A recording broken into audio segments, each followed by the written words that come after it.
नमस्कार मित्रांनो, शेतकरी ग्राफिक्स. आज आपण बॅनर बनवलेला आहे संघर्ष योद्धा मनोज जरांगे पाटील यांच्या बर्थडेचं. तुम्ही पाहून घ्या, बॅनर पिक्स लॅब वर बनवलेला आहे.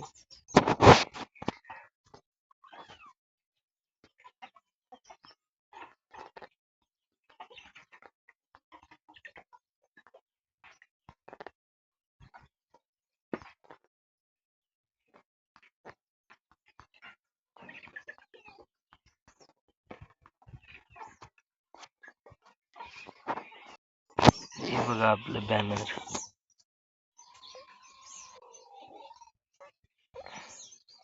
हा आपला लोगो, शेतकरी ग्राफिक्स 70-53-50-77-30. डायलॉग बघा, जैसे तुम सोच सकते हो वैसे हम नहीं है, और जैसे हम है वैसे तुम सोच भी नहीं सकते. संघर्ष योद्धा मनोज दादा जरांगे पाटील आपणास दंडाविषयाच्या अनंत शुभेच्छा. दीपक सोळंके पाटील. रडू ना. क्वालिटी बघून घेऊ शकता आपण.